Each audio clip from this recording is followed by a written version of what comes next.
Welcome to Sleuthcast with Dr. Bear, Bumpy Bear, and Swiss Bear. Join them in the den for some bear opinions on gaming. And now, our host, Dr. Bear. Damn it, fucked up. Oh, said your name, restart. You fucked up your attempt to not fuck up. That's the most bumpy shit that could happen, bro, okay? You know what it is? He didn't see the bear mask. It's true, 100%. Yeah, he sees, he doesn't see color, he sees bears and people. Good outtakes. All right. Hey, how are you? Welcome to the Sleuthcast. I am Doc with my co-host Bumpy. Bumpy. Yeah, interrupting Bumpy and Swiss. What's up, everybody? Welcome to episode 10. Been doing this for 2.5 months. You know what, Bumpy? Fuck you. All right? I'm just making sure, man. No, I know. I edited it. I just didn't upload it like a dumbass. It's fine.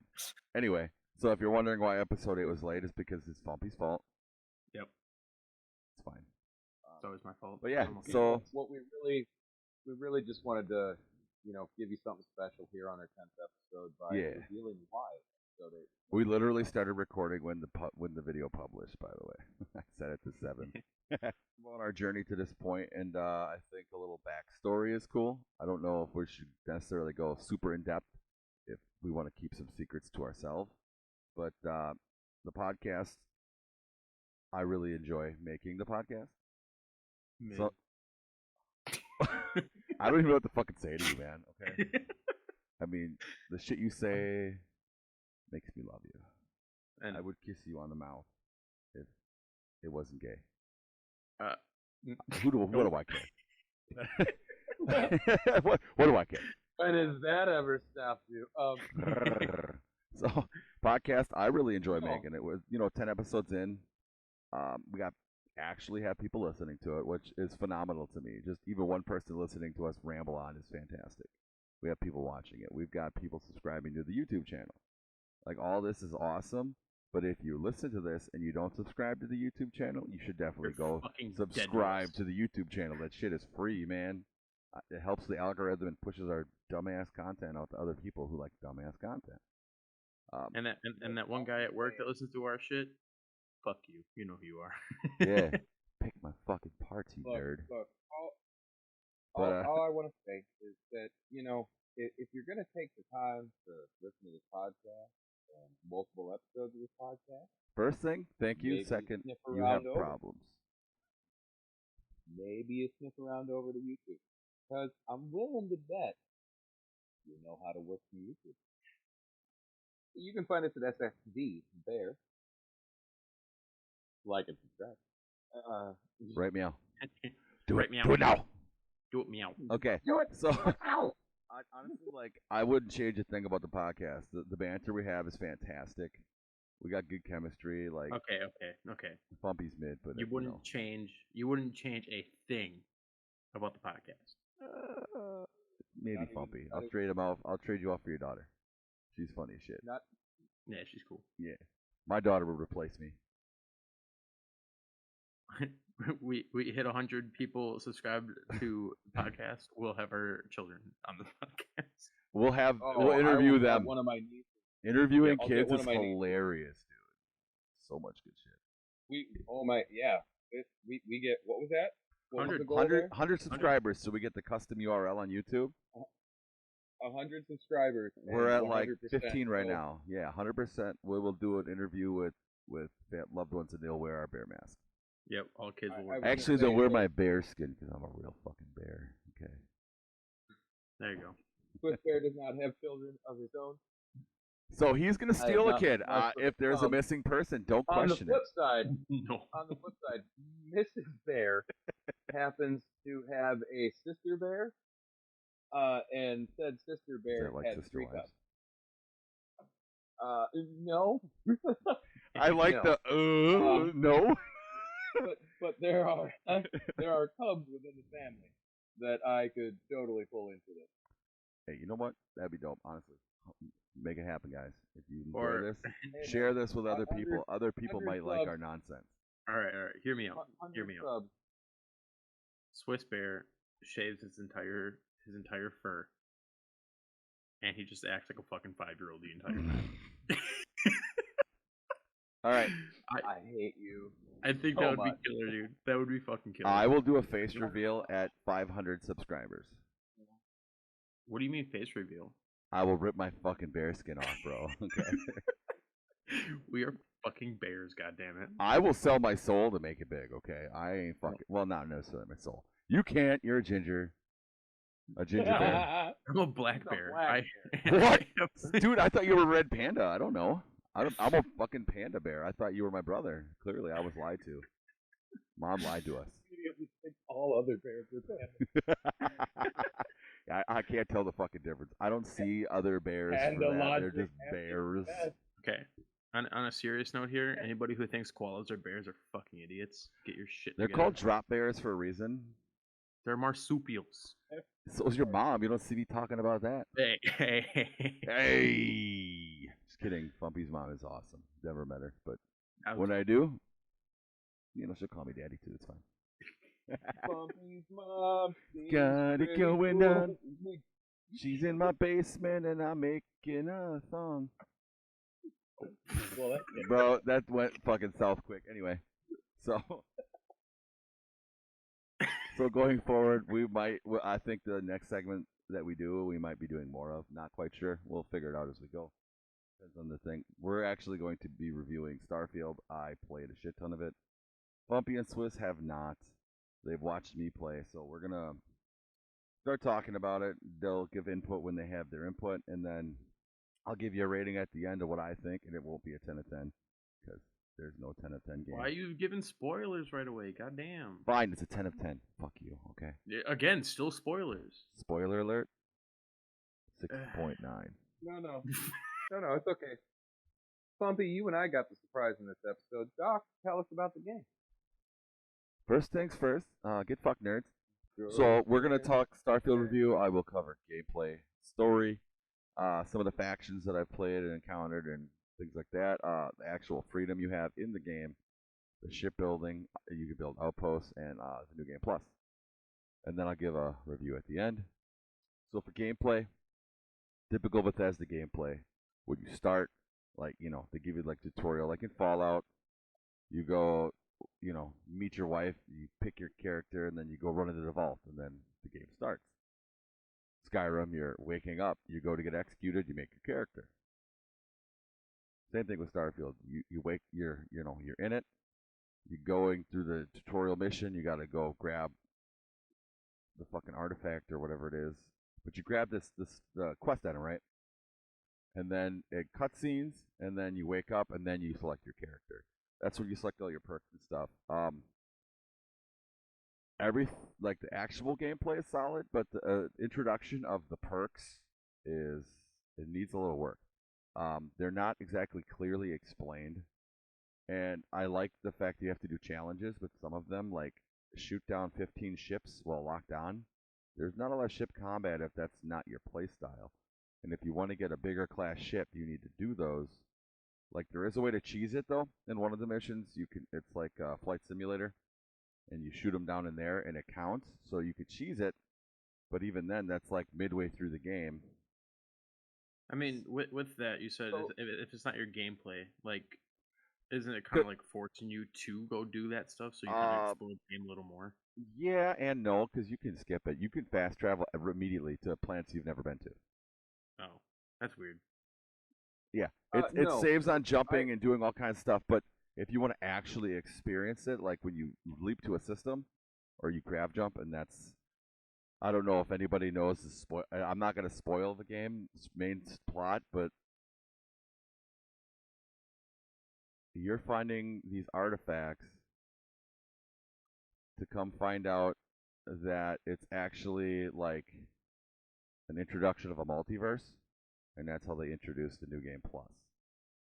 The story itself, because when you start, obviously, you're doing the thing, you're grabbing the quest item, you wake up, create your character, and then almost immediately you go outside, You meet the guy from the Constellation, which is like the Minutemen, or who's the first faction you can join in Skyrim? Companions. Companions. Okay, so it's like that, but you don't get a chance to say no. Like that's your faction. Like the Minutemen can't. I don't know if you can say no to the Minutemen, but you can walk away from them. Yeah, but it limits what you can do, Okay. and you are almost forced to go back to them. Yeah, that's like this. right. You could tell him to go fuck himself and then do all the side missions, but you're not going to progress to the end of the game. Is it like a starting faction? Like you can end that faction eventually? You don't have to necessarily align with that. You could be, because you have to do these quests to get all the artifact pieces to create the Armillary, which is like a Stargate into the multiverse. So it's kind of the same thing like Outer Worlds, where you didn't necessarily want to be helping frickin' anybody as much as somebody just woke your butt up from like a cryo sleep and was like, hey, you need to do some shit. You ain't got much choice, bro. Thanks, Sunset. Yeah. He'll be sleeping in a half hour. But that leads into the story. So like the actual story of the game, Constellation. So they're like the Minutemen, and they help them start locating stuff, and then down the road you find like they're called Starborn, which is from the multiverse, and then they come in and attack you as you're trying to get these artifacts. And shit, you even get like superpowers in the game. I got a power where on my own character that I'm not playing on stream. Obviously, I wanted to experience the game myself solo to truly experience it. But I think everybody does that. You're running out of stamina. But in this game, stamina is your O2. So the O2 CO2 meter that's in the bottom right. When that starts turning red, I hit Z and my character will throw his hand up like this, or her hand up, and all of a sudden I have a bubble of oxygen around me, which gives me infinite stamina for 15 seconds. So is that a perk you can choose? Yeah, I don't have to go get them. I meant like the superpower that you had. Yeah. There's like 10 or 12 of them, and you can only have one at a time. There's one that I have now that makes enemies drop their weapons mid-combat. Okay. So it's funny, they drop their weapons and you just kill them anyway. Because murder hobo, What the fuck just happened? So right? for me, that almost sounds like Mass Effect. So my Mass Effect had a function in it called biotics. It's something that you had to choose from the start. Like you had a biotic ability in you, which allowed you almost telekinetic like powers in some ways, but like you could overload their weapon and purposely jam it, making them not able to do anything. Or one of your other ones was like lift. You would literally just make this hand gesture of up and down, and it would lift the person up and then slam them into the ground. Yeah, because I could throw like a mine on the ground and use a grav push and throw that mine into enemies in the other room, which is a cool way to like spice it up. I know it takes a lot of things from other games, and I wasn't expecting power ups. Like I got to that point in the game, and I was like, "The fuck is this?" And then I go and I'm doing the thing to open it up, and I got a lot of cool screenshots and shit that I took while I was doing photo mode, while I'm doing these quests, because like obviously the game is graphically stunning. It's fucking fantastic. I really like the graphics, and I'm playing it on ultra. I mean, my graphics card is running at like 90%, but it's on ultra. It's on ultra.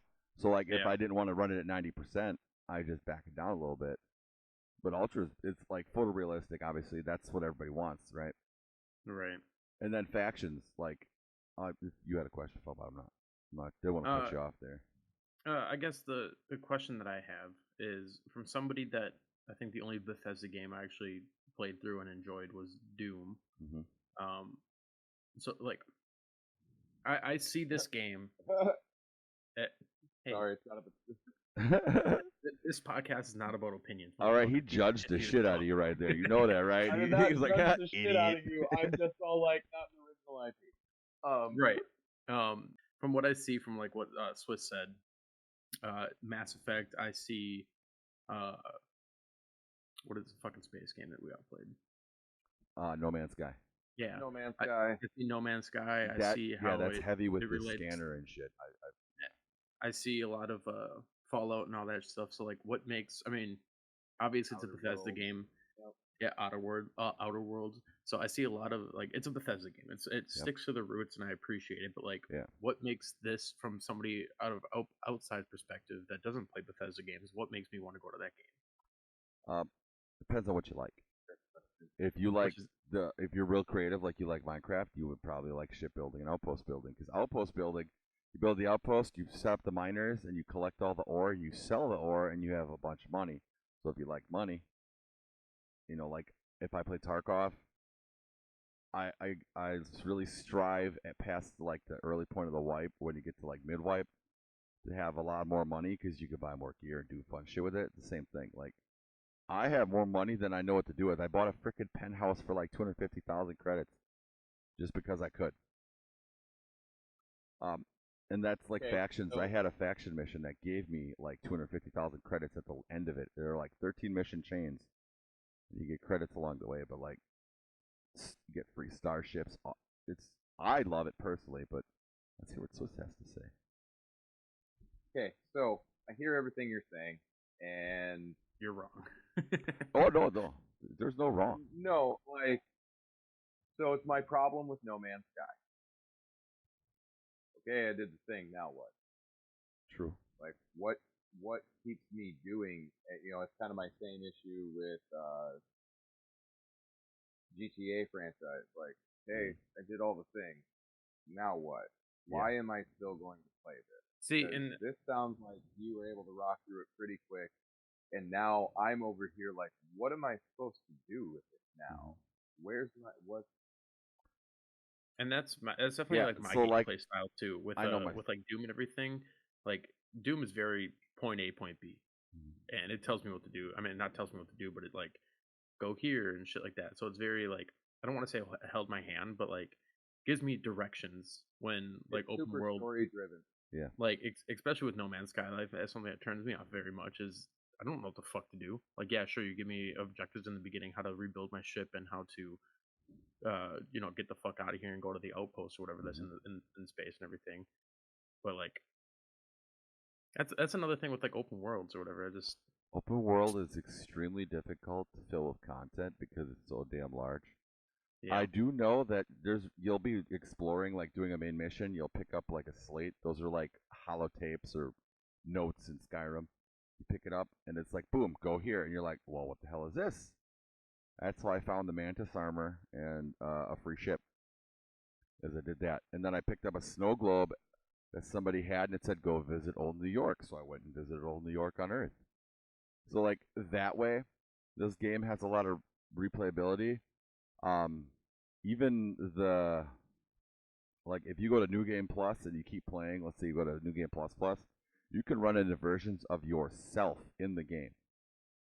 Because it's a multiverse. There's a multitude, it's just boom, random. Even main companions can have different personalities. And that in itself lends it to replayability. Because someone you're like, oh, they're an asshole. This time they're like super sweet. Like they're going to love you. You can romance 4 companions and marry them and divorce them, which is cool. I just got married. I made the one Constellation chick marry the girl because I always flirted with her or whatever. She's blonde. You get it. But, in factions, there was one in the beginning. It's like, oh, go land at the UC Vigilance. Mind you, to get on the Vigilance, I didn't know how to fucking dock. Nowhere in the game does it tell you how to dock a fucking ship. You have to target the Vigilance, hail it, and then dock. Now that I know that, it's easy, but I didn't know that when I started. So I'm over here looking like a dumbass, blowing up my ship trying to dock on things.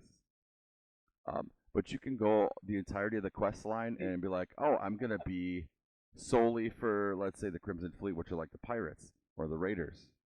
Or were the Stormcloaks the bad ones?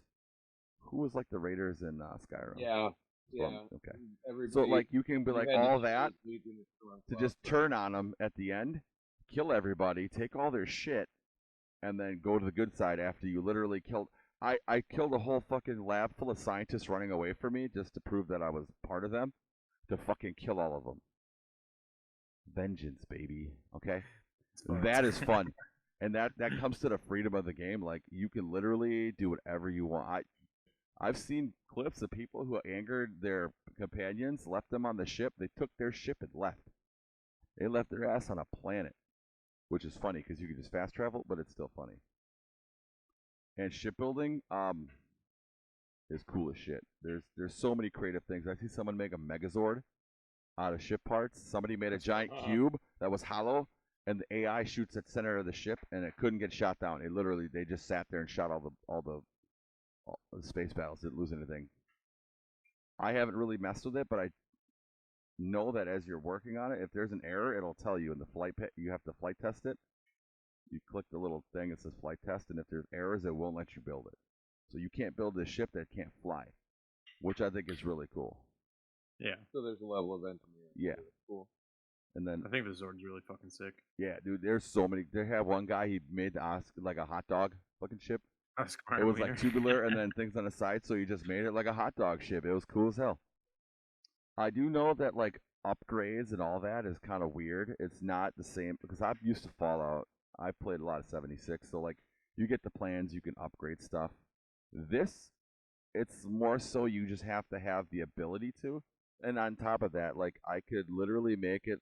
You can get big ass haulers and have everybody you've ever wanted to be on your ship, and have like 10 plus people on your ship, because their abilities help you when you're in your ship. So your companions, I like the one from Constellation. She's good with like lasers and like aerodynamics, so that makes my ship better. And then I leveled sneak, which is good. If you have a companion that can sneak, Sarah's a really bad sneaker. She's fucking stands there. Hey, I'm over here. Yeah, exactly. And then she's like, I have to talk to you. You go to talk to her, she's like, I love you so much. And I'm like, all right, cool, let's do it. And I find a bed and sleep in it. Get that XP boost, you know? It gives you XP for plowing a bitch. Yeah, dude, it gives you bonus XP. And then they'll wake up and it's like, I played yesterday and I was like, right before I end the day, I'm going to sleep with this broad, right? Let's see what she says. Because she always says some really suggestive shit that doesn't quite say you had sex, but we all know what that means. She says, and I quote, I'm all for experimenting, but next time let's try not to use the jetpacks. What? That Oscar Mayer. And then another one she said was, I don't know where you learned that, but I like it. Please tell me it wasn't Neon. And Neon's like a Vegas-style city, which is fucking ridiculous. And New Game Plus, I haven't got there yet, but I'm probably going to play through the one character a couple times. I want to see if I can come across my own character in the game so I could do some funny shit. Like, who the fuck are you? Why'd you steal my look? All right, so I have another question, but yeah. Swiss, if you have a question, you can go first. No, go ahead and ask yours, man. Okay. Good. So the question I have is, yeah. So obviously you've been playing it for a while now, yep. And it's a new game, very new game. Yeah. What is something that you know automatically that they're gonna update with the next update? What they're gonna implement or what they're gonna fix or shit like that?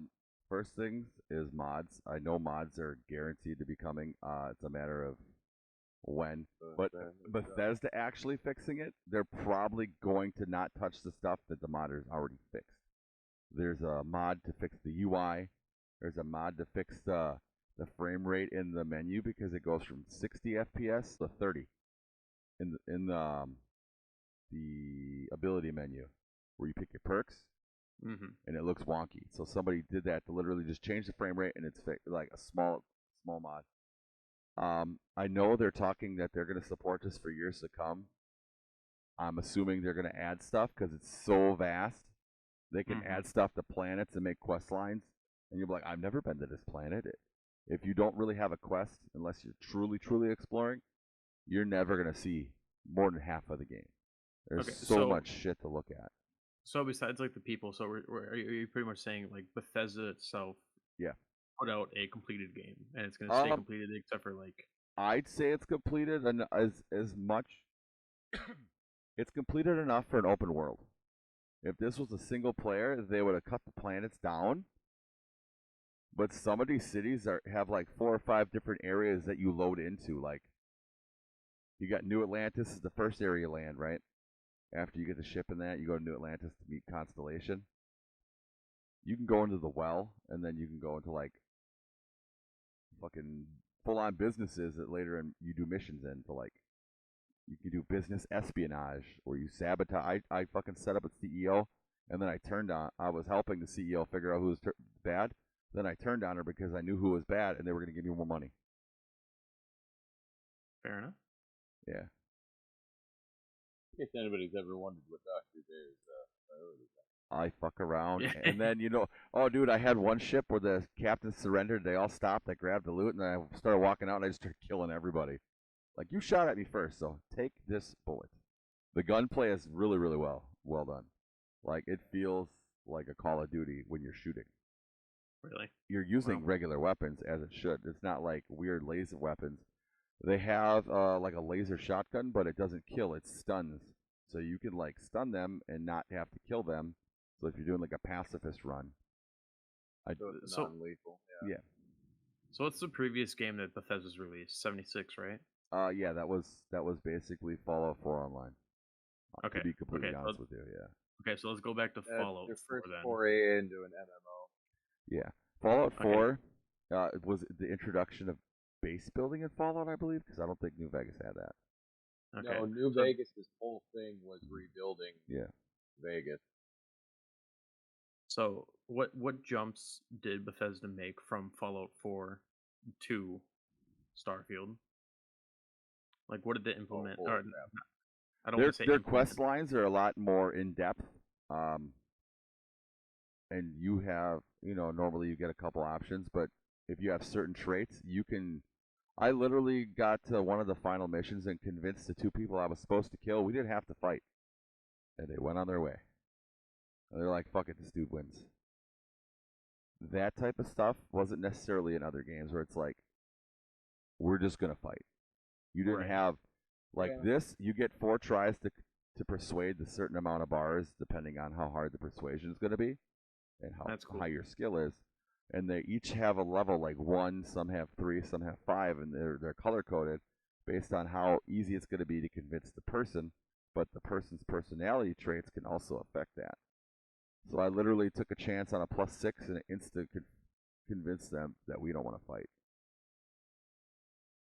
That's pretty cool. So I can say this, like, so the previous games too, from Bethesda. So, for me, it's Fallout 3, Fallout 4, Oblivion, Skyrim. I've got a lot of time in Bethesda games. The downfall, more often than not, is 3 outcomes.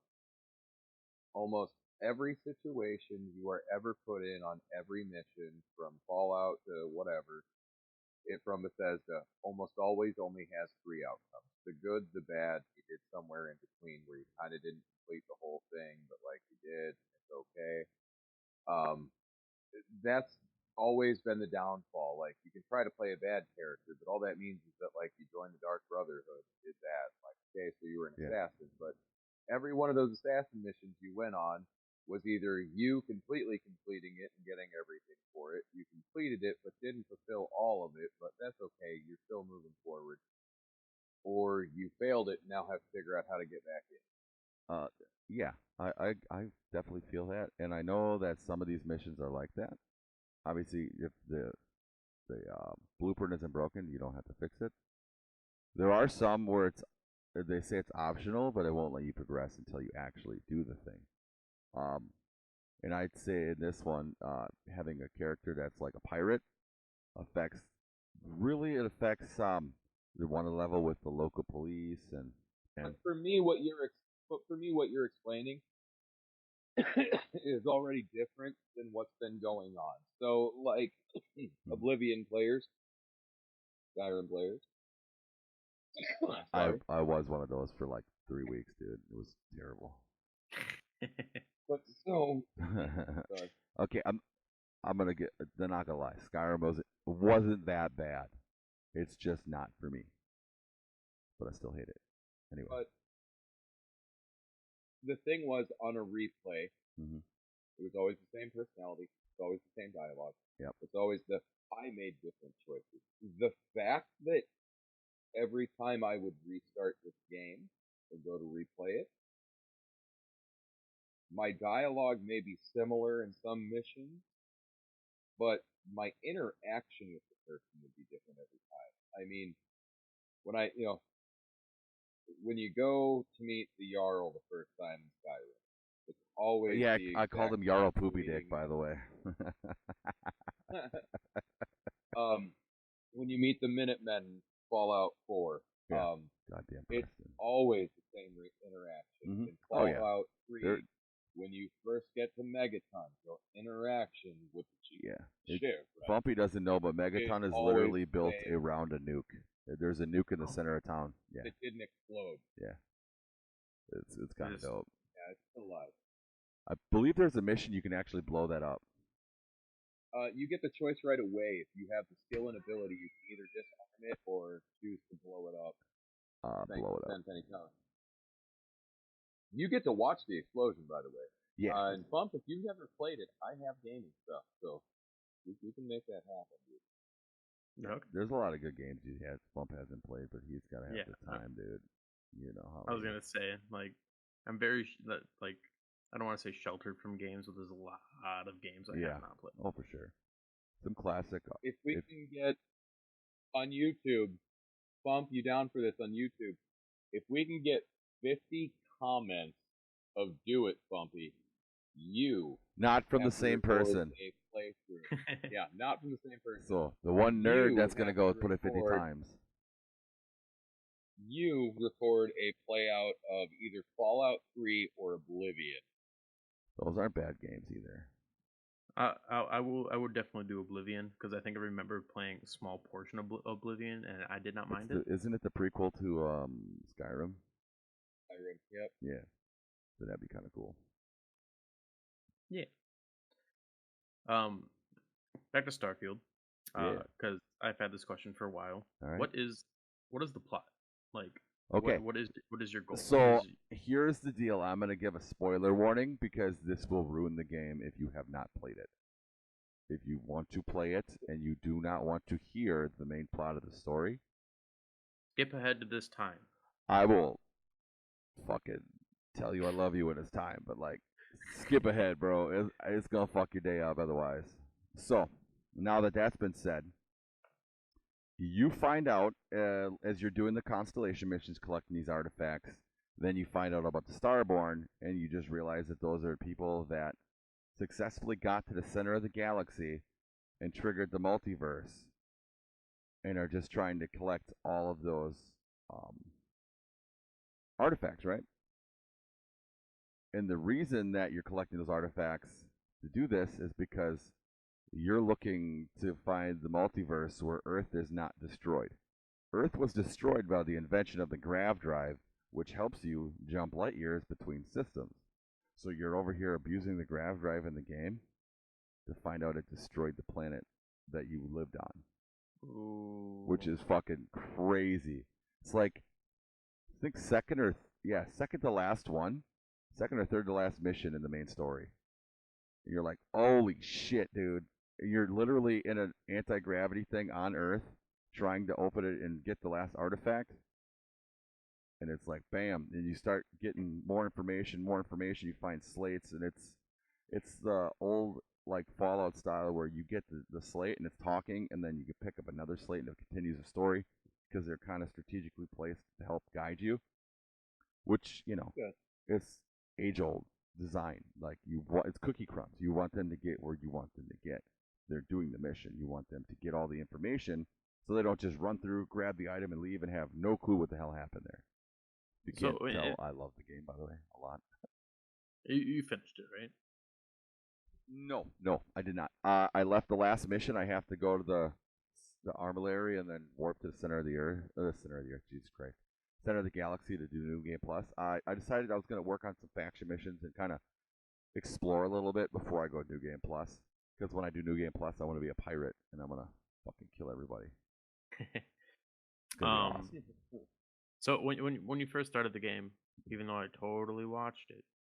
Yeah. He says he watched it more like I was on the tab, bro, as I was streaming. And so obviously game first starts and you are in a predicament.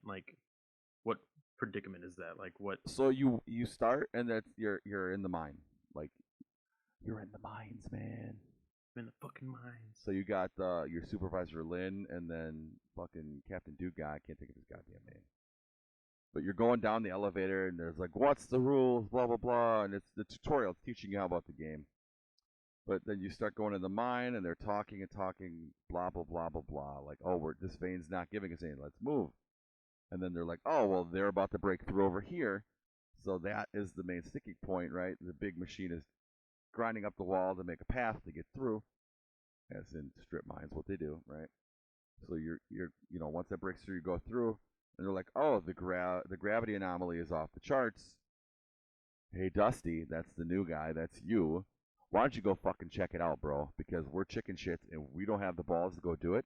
So we want you to do it. So you go in there, and then you have to take your cutter, which is like your mining tool. It's like the multi-tool in No Man's Sky and shit. You gotta free it up and then grab the artifact. Once you grab the artifact, it gives a cutscene, and it does a bunch of like psychedelic, like universe, and you're just flying around, like 5-10 seconds, and then boop, you wake up, and they're like, "You okay? Do you remember anything?" And that's when you select your character, right? So that initial part is telling a story, which you come back later to find out that the reason you had to go get that artifact is the one guy that you either save or couldn't save later in the game. One of the main characters dies. It depends on your action. I'll tell you what, I save scummed because I was like, no, I wanted to marry that chick. I gotta re-fucking fresh this shit. But only later to find out that they are the Starborn, and they come back and actually talk to you. And it's like, holy shit, I thought you fucking, like, I seen your dead body, bro. And then there is a mission where you're traveling between different dimensions in the multiverse to complete a mission, which is fucking amazing. I've never seen that. Only thing that was close to that is in Fallout 4 when you go into the memory den. But this one is different. It wasn't strictly in the memory den. It's like they had little anomalies that you would go interact with, and it would warp you to the other world, where it'd be like the upside down almost, and from like Stranger Things. So it's like it's the same, but it's not. So one door would be closed in the regular world. You go over there, boop, the door's open. You can go through, open it again, and just fucking, it's back and forth. I got confused as shit. Literally, like 20 minutes from the end, I'm just like, what the fuck am I doing? I was all I had to do was go around the corner and up a hill, and I was out.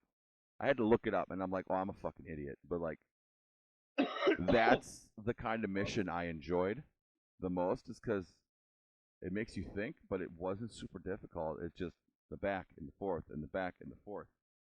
You lose track of what the hell you're doing. And honestly, that's good quest design. I wish there was more like that, but it's also nice that that's the only one, and it's a main mission. Right. So to progress the game, you have to do it. You got any questions there, Swiss?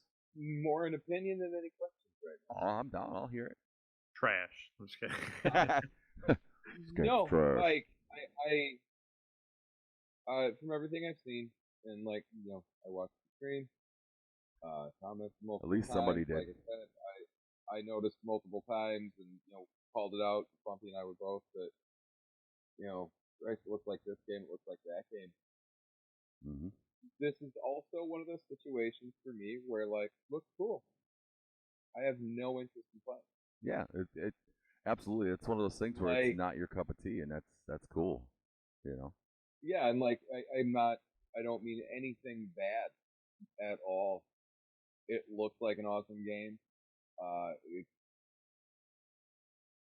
I want to say it sounds really cool from a storyline standpoint, but like, which it does. I think it does sound. I might actually just do a playthrough where I play the main story and just not, because I have a tendency the longer I play to start skipping dialogue lines because I want to get done with it. I'm like, this mission's almost done. I can feel it,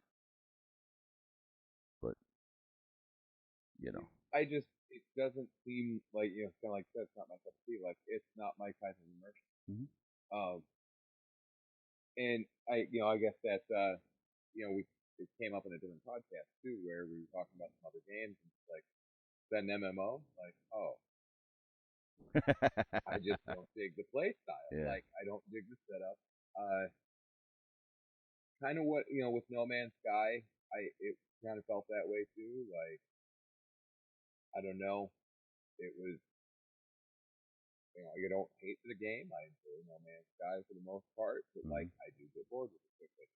I feel like for me, this is a game where I would be like bored now, and I don't know how serious I'd play it as much as I'd be that guy that I'd play it and then I'd come back and be like, what the hell was that even?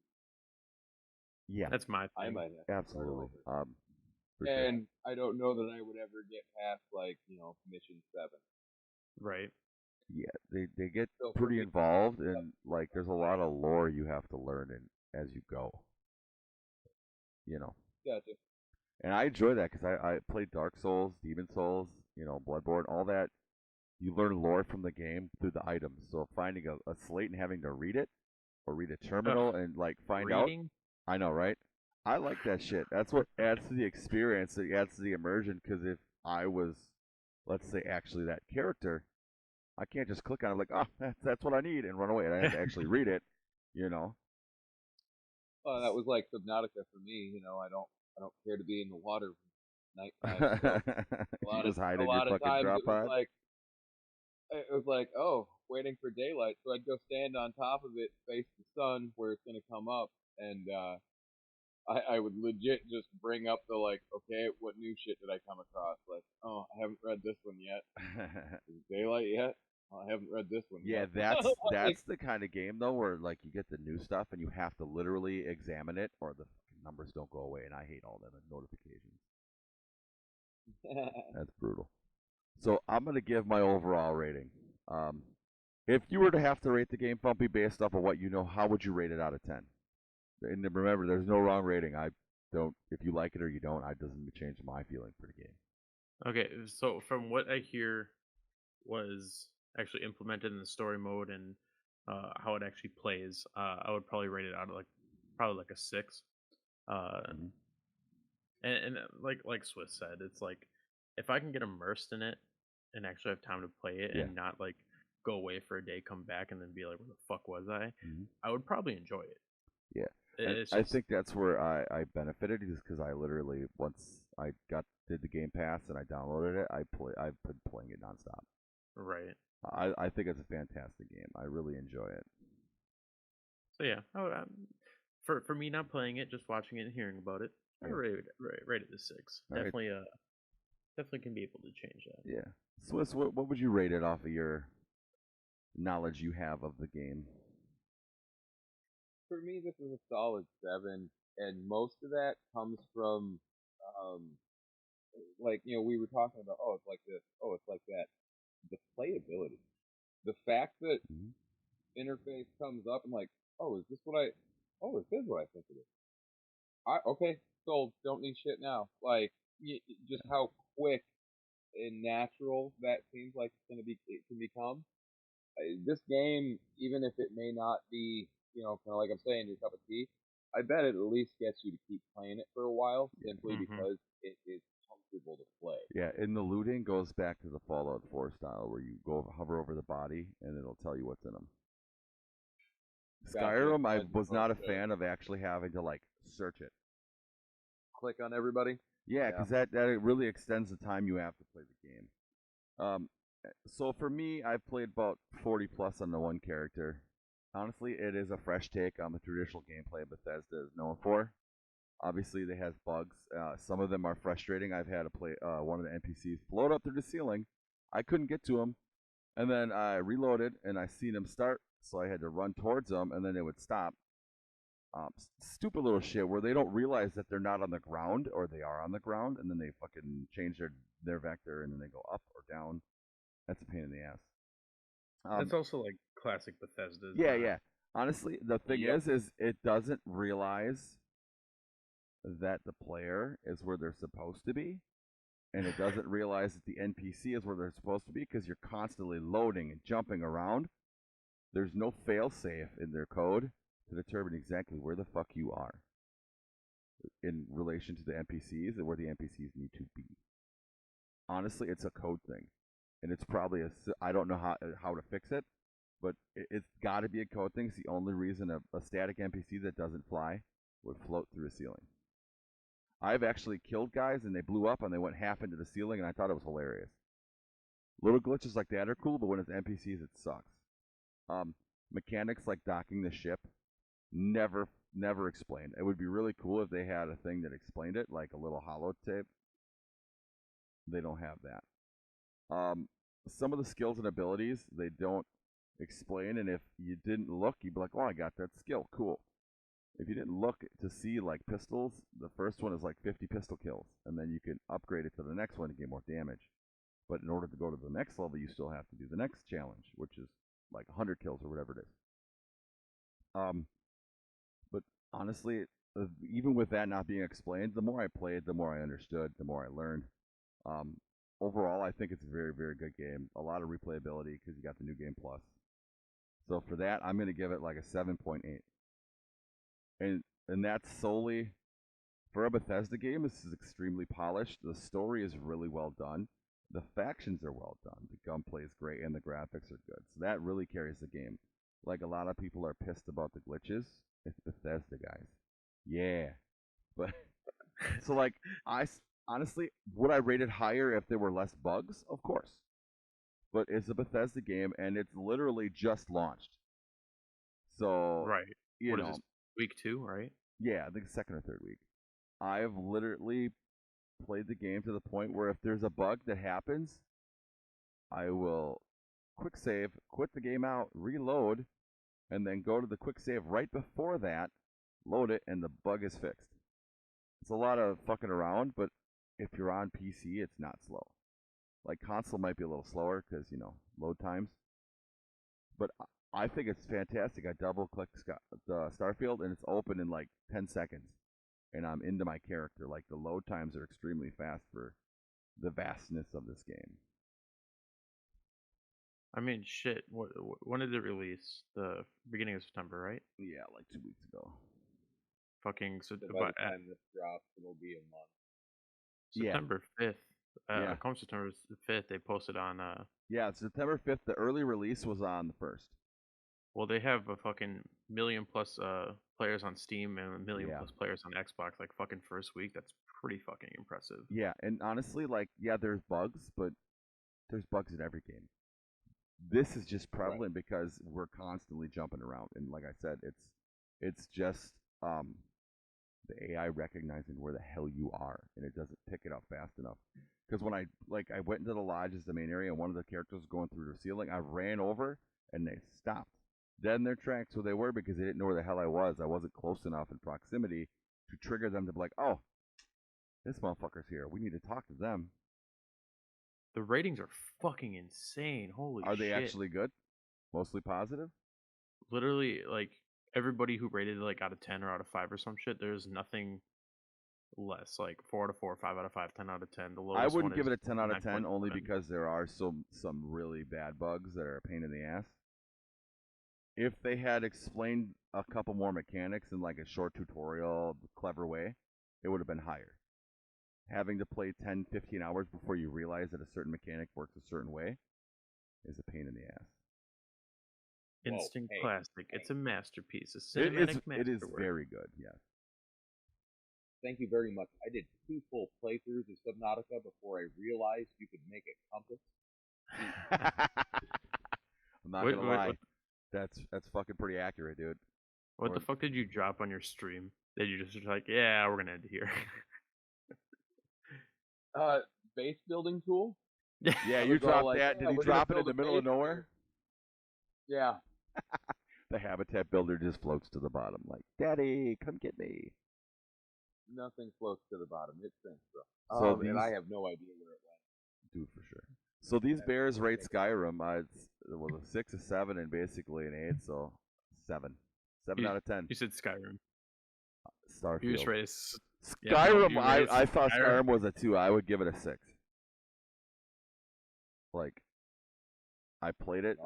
My favorite part was fucking riding the dragon. Okay, I rode a fucking dragon, and then I killed a bunch of dragons, and then I killed another dragon, and then the game was over. But still cool. Funny, they called me Dragonborn, but Slayer is what they should have called me.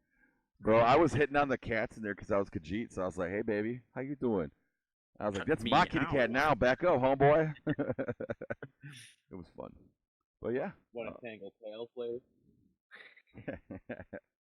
All right. I want to thank you guys for listening to our nonsense and our review of Starfield. If you feel we're idiots and think we don't know what we're talking about, feel free to comment it on this video, and I can tell you why you're wrong. Even if I don't know what I'm talking about, I'm going to say something because it's me, and I don't hold my words very well. I get in trouble because I say what I feel a lot, even if it's not nice. Yeah. So I might find a way to tell you how much I agree with you and then insult you in a way you don't realize for a few. He's good at it, and we love him for it. So thanks for tuning in to episode 10. If you work with us, you don't. What? We work with you. Go. Thanks for coming to the podcast, guys. From myself, Doc, Bumpy, and Swiss. We'll see you guys next time. Bumpy was busy over there. He was busy. If only you guys could see what he was doing, all right? That would be... You never will. Dope. Happy 10th episode, everybody. All right, see you guys later. Peace. Thank you for listening to Sleuthcast. Catch the Bears every Friday. For more bear entertainment, follow the Bears on Spotify, iHeartRadio, Amazon Music, and on YouTube at SXZBear. For gaming content and live streams, catch the Bears on YouTube at SXZBear. Thank you for listening.